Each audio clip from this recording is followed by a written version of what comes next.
So, hi everybody and welcome. My name is Paul Hughes. I'm the proud father of the group. Stunningly happy to be here today, see all these fantastic friends, our new family, just having just such a wonderful time. But I also want to thank you all for coming, especially anyone who made the trip from out of state, but super especially our family from Wales and England. Yeah.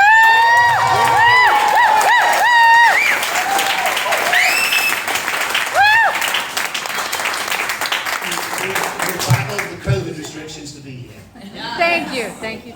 So, sadly, there were some others in Britain who couldn't quite make it. My brother failed his COVID test just 2 days ago. Couldn't get over. But anyway, they send their love and best wishes to you guys, and they hope to meet you soon to do that in person. So, Sam, first.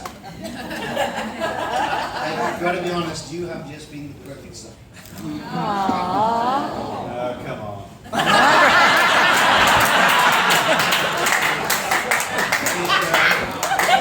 Honest, reliable, hard-working, loving, and with a great sense of humor. We couldn't be more proud of you, and we love you so much.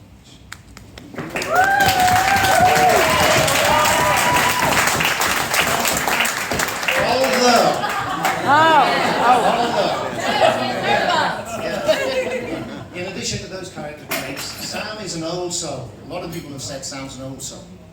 And he has a serious side which has been there since he's been very young. Very young. An early example came when Barbie and I, we wanted to go for a long weekend to Dublin. And that's Ireland, not Ohio. So, at that time, Sam was about 7 and Becca was 4. So we thought we would leave them with my mum and dad in Wales. So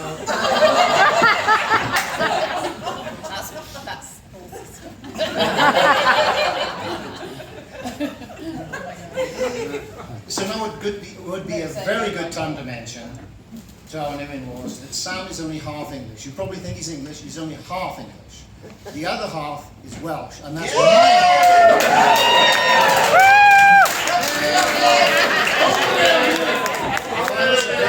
I was a braver man, I would say it's the best half.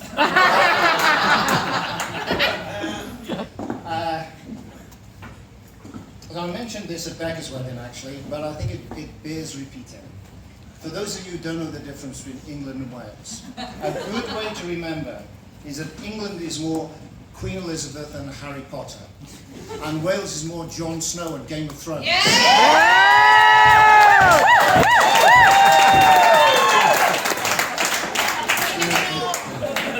And they're both amazing. So back to the story. If you remember, we're leaving Sam and Becca with my parents in Wales. So, as is true for many men of his generation, my dad was a coal miner. And to give his grandkids some exposure to the Welsh culture, he decided when we were out of the country in Ireland, that would be a great time to take his grandkids down a coal mine.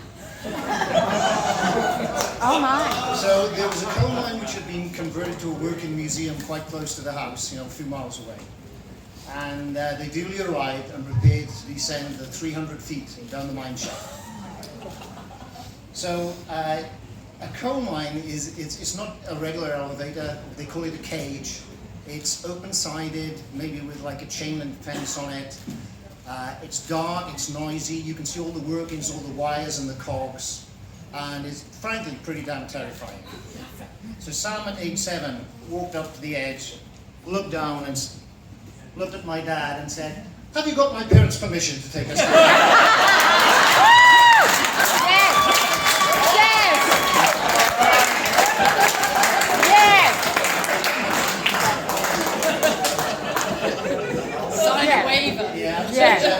A valid attempt, but if you knew my dad, down they went anyway. So, and then, I guess, rolling forward a few years, when Sam was 10, we moved to the US, thinking we'd stay for a couple of years. Well, after 2 years, we decided to make the move permanent, bought a house in Sugarland, And that was a fantastic decision for us as a family. Our house became party central. I think we were a little bit lax as parents. It's so great to see all these friends from those times that came around to the house.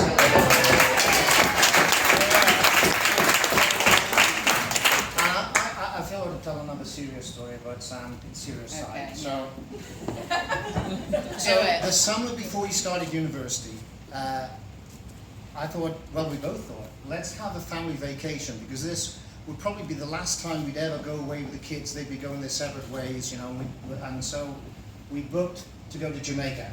Well, little did we know at the time that as long as we paid, they'd always come with us. It's a true story. So anyway, I duly booked the vacation, and off we went, arrived there. And I said to Sam, now look, at that time, Sam didn't drink, and he was actually pretty much anti-alcohol. I know. So what I told him was that, you know, I didn't want him going off to university with strange people in a strange place and being drunk for the first time and having to, you know, deal with that. So I was going to get him a little drunk in Jamaica. He was absolutely appalled. He said, you know, other people's parents are trying to keep them away from alcohol. Force them into it. Yes. Well, so I support So several red stripes and cocktails later, I think he started to get the hang of it. But if I introduced him to that, it was law school that perfected him.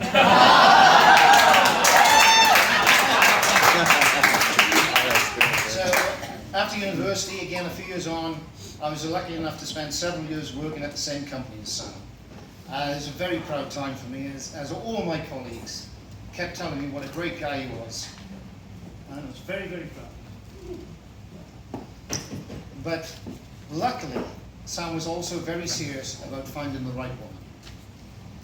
And with Chelsea, he's found someone to share his life with that it's worked out absolutely perfectly. Yes. Chelsea, you're a beautiful, caring, loving person. We love spending time with you, and couldn't imagine that Sam could have found someone who fit in any more perfectly than you do.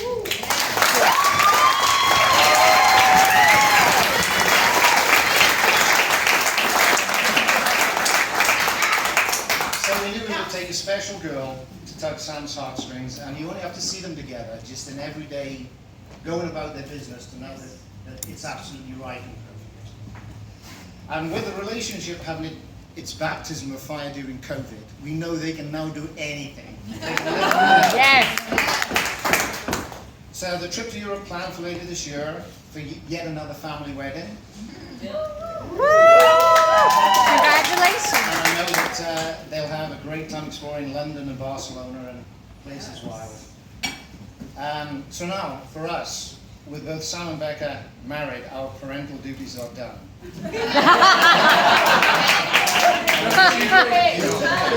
They stand here ready to start the grandparent duties.